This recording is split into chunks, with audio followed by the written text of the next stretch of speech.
आज की नई कहानी में आप सभी का स्वागत है। आज की हमारी कहानी का नाम है संस्कार। तो ये कहानी आप पूरी सुनिएगा। आई होप आपको ये कहानी पसंद आएगी। तो चलिए कहानी शुरू करते हैं। पापा जी, यह लीजिए आपकी शुगर फ्री चाय। अर्चना ने जैसे ही चाय का कप अपने ससुर रघुवीर जी के सामने रखा, उन्होंने बेरुखी से मुंह मोड़ लिया और खिड़की के बाहर देखने लगे, जैसे कि उन्होंने कुछ सुना ही ना हो कि उनकी बहू अर्चना उनके सामने चाय लेकर खड़ी है। अपने ससुर रघुवीर जी का व्यवहार देखकर अर्चना का मन पीड़ा से भर गया। आंखों में आंसू आ गए। अर्चना चाय का प्याला टेबल पर रखकर वापस चली गई। वह पहले से जानती थी कि ससुर जी कुछ ऐसी ही प्रतिक्रिया देगी, इसलिए वह दिल को मजबूत करके आई थी। फिर भी आंखों में आंसू आ गए। कमरे से बाहर निकलते हुए उसकी सास विमला से अर्चना टकरा गई। वह अर्चना की आंखें देखकर समझ गई कि अपने पति रघुवीर जी ने बहू के साथ कैसा व्यवहार किया होगा। उसका मन अर्चना के लिए तड़प उठा। वह उसके सर पर हाथ फेरते हुए कहने लगी, तू दिल छोटा मत कर, इन्हें तेरा प्यार एक दिन ज़रूर समझ में आएगा। अर्चना ने एक फीकी सी मुस्कान दी और वहाँ से चली गई। अर्चना को वह दिन का इंतज़ार था जिस दिन ससुर जी उसके बारे में अपनी सोच बदलेंगे और उसे पिता का प्यार मिले। अर्चना ने छोटी उम्र में ही अपने पिता को खो दिया था। जब शादी हुई तो उसे लगा कि ससुर के रूप में उसे पिता का प्यार मिलेगा। विशाल और अर्चना की लव मैरिज हुई थी। उसकी सास ने तो इस रिश्ते को दिल से स्वीकार कर लिया था, लेकिन ससुर जी हमेशा अर्चना से नाराज़ रहते। उन्हें ऐसा लगता था जो लड़कियां लव मैरिज करती है उसके संस्कार अच्छे नहीं होते। लेकिन अपने बेटे और पत्नी के जिद के कारण मजबूर होकर उन्होंने इस रिश्ते के लिए हाँ कह दिया। रघुवीर जी ने अर्चना को अपने घर में तो आश्रय दे दिया था, लेकिन दिल में आश्रय नहीं दिया था। अर्चना का प्यार और उसकी खूबियाँ उनको दिखाई ही नहीं देते थे। वह तो अर्चना की तरफ देखते भी नहीं थे। उन्हें लगता था कि अर्चना ने भोले भाले अपने बेटे और पत्नी पर जादू कर दिया है, जो दिन रात उसी के गुणगान गाते रहते हैं। ऐसे ही दिन बीतते जा रहे थे। अर्चना अपने हिस्से का प्यार दिखाती और रघुवीर जी अपने हिस्से की बेरुखी दिखाते। विशाल और उनकी पत्नी विमला रघुवीर जी को जितना समझाने की कोशिश करते, उतना ही वो ज़्यादा भड़क जाते। इसलिए उन दोनों ने रघुवीर जी को समझाना बंद कर दिया। सब कुछ वक्त पर छोड़ दिया कि वक्त आने पर एक दिन रघुवीर जी अर्चना की अहमियत और उनका प्यार ज़रूर समझे। एक सुबह रघुवीर जी पार्क में वॉक कर रहे थे कि तभी उनके बचपन का एक दोस्त अमर सिंह जी से टकरा गए। अमर सिंह जी को देखकर रघुवीर जी बहुत खुश हो गए। उनको गले से लगा लिया। बहुत सालों के बाद वह उनको देख रहे थे। रघुवीर जी कहते हैं, मैं बहुत सालों से इस शहर में रहता हूँ, लेकिन तुझसे कभी मुलाकात नहीं हुई।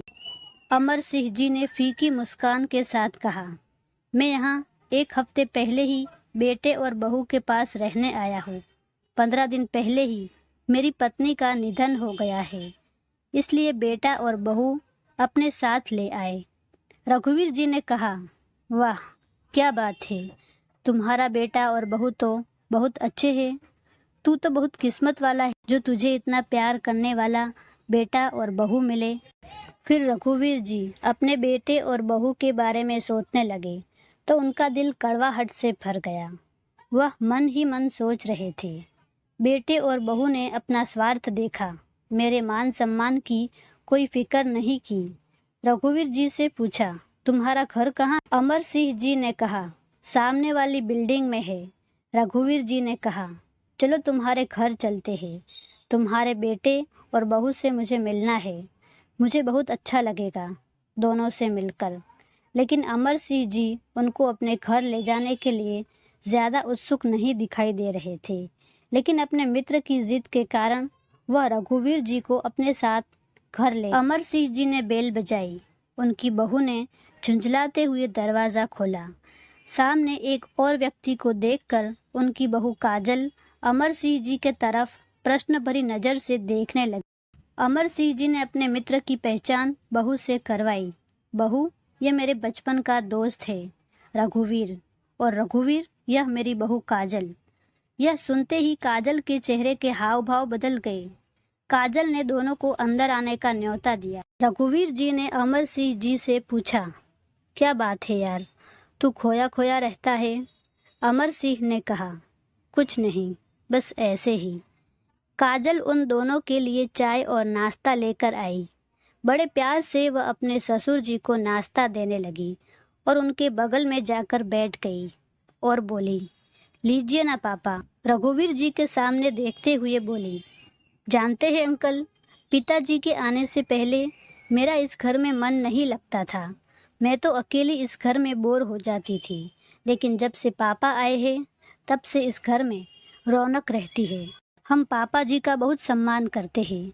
बड़े बुजुर्गों का साया तो घर में होना ही चाहिए। हम उनकी कोई भी बात टालते नहीं। वह जो कह देते हैं वह हमारे लिए पत्थर की लकीर के समान हो जाता है। रघुवीर जी काजल की मीठी मीठी बातें सुनकर बहुत खुश हो रहे थे।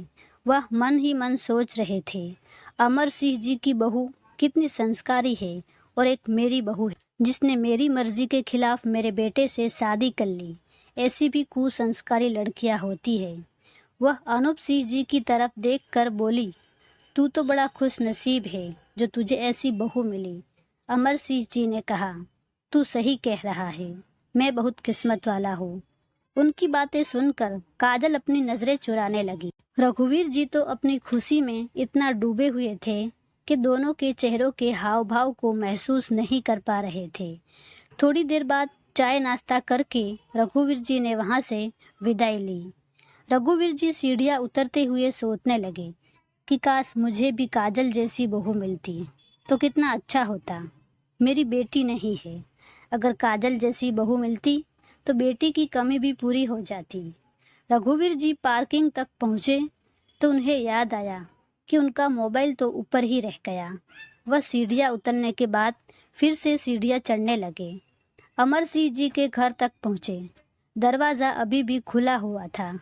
जैसे ही उन्होंने अंदर प्रवेश करना चाहा, उनके कानों में काजल की कर्कश आवाज़ सुनाई दी। वह चिल्लाते हुए अमर सिंह जी से कह रही थी, एक तो तुम खुद आकर हम पर बोझ बने बैठे हो, ऊपर से ऐसे निकम्मे दोस्तों को भी साथ लाते हो। चाय नाश्ते का खर्चा कौन देगा? ऐसी गलती आज तो की, लेकिन दोबारा मत करना। दोबारा किसी को अपने साथ घर मत लाना। रघुवीर सिंह जी ने काजल की इतनी कड़वी बातें सुनी तो वह सन्न रह गए। उन्हें यकीन नहीं हो रहा था कि यह वह जिसकी बातों में आकर थोड़ी देर पहले उनका दिल प्रसन्न हो गया था। तभी उन्हें अमर सिंह जी की दर्द भरी आवाज़ सुनाई दी। वह बोल रहे थे, बहू तू चिंता मत कर, मैं तो यहाँ अपने बहू और बेटे के साथ रहने आया था। मुझे नहीं पता था कि मेरा आना तुम्हें अच्छा नहीं लगेगा, वरना मैं यहाँ कभी नहीं आता। मुझे पहले से ही पता था कि रघुवीर का आना तुझे पसंद नहीं आएगा, लेकिन मैं उसको मना नहीं कर पाया। काजल कहने लगी, आप और आपके दोस्त को कोई काम धंधा तो होता नहीं, बस टाइम पास करना होता है।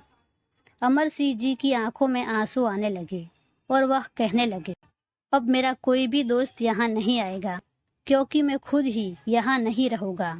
आज ही मैं वापस गांव चला जाऊँगा। मेरे इतने भी बुरे दिन नहीं आए कि मुझे किसी पर बोझ बनना पड़े। बस मेरे बेटे को ऑफिस से आ जाने दो, उसे देखकर मैं चला जाऊँगा। तब तक मुझे यहाँ रुकने की इजाज़त दे दो। उसके बाद मैं ज़िंदगी में कभी भी दोबारा अपना चेहरा नहीं दिखाऊंगा। इतना अपमान सहन होने के बाद अमर सिंह जी पूरी तरह से टूट चुके थे। रघुवीर जी काजल का ऐसा व्यवहार देखकर उनकी आंखों से आंसू निकल पड़े। वह अपने आंसुओं को पोंछते हुए और खुद को संभालते हुए दरवाजे की बेल बजाई। रघुवीर जी कुछ बोलकर अपने दोस्त को शर्मिंदा नहीं करना, इनमें तो अमर सिंह जी के साथ नज़रें मिलाने तक की हिम्मत नहीं हो रही थी। उन्होंने काजल से अपना मोबाइल लिया और सीढ़ियाँ उतरने लगे। सीढ़ियाँ उतरते हुए सोचने लगे, कितना गलत सोच रहा था मैं। अपनी सीधी सादी सरल बहू की तुलना मैं अमर सिंह की बहू से कर रहा था। मैंने कभी अपनी बहू को मान सम्मान नहीं दिया, फिर भी मेरी बहू मेरा कितना सम्मान करती है। मेरी हर छोटी बड़ी ज़रूरत का ख्याल रखती है। कभी भी उसके व्यवहार में कड़वाहट नहीं आई, बल्कि मैं ही हमेशा उसके साथ गलत व्यवहार करता आ रहा हूँ। कितना बेवकूफ़ था मैं, जो एक हीरे जैसी बहू को पत्थर समझने की भूल कर बैठा। मुझे तो बहू के रूप में बेटी कब की मिल चुकी थी, लेकिन मैं ही समझ नहीं सका। आज रघुवीर जी को अपना हर गलत व्यवहार याद आ रहा था और यह सब सोचकर उनकी आंखें गीली हो गई। वह तेजी से अपने कदम बढ़ा रहे थे। उनको घर पहुंचने की जल्दी थी। वह जल्दी से घर पहुंचे और अपनी बहू अर्चना को बुलाया और अर्चना से कहने लगे, बेटा, मुझे माफ़ कर देना। मैंने तेरे साथ बहुत गलत व्यवहार किया है। मैं तुझे कभी समझ ही नहीं पाया। आज मुझे अपने हर किए पर पछतावा है। अर्चना कहने लगी, आप माफ़ी मांगकर शर्मिंदा मत करिए। आज मेरी तपस्या पूरी हो गई। पिता के रूप में मुझे आप जो मिल गए, मुझे और कुछ नहीं चाहिए, बस पिता का प्यार चाहिए। रघुवीर जी और अर्चना के साथ साथ विमला जी और विशाल की आंखों में भी आंसू आ गए।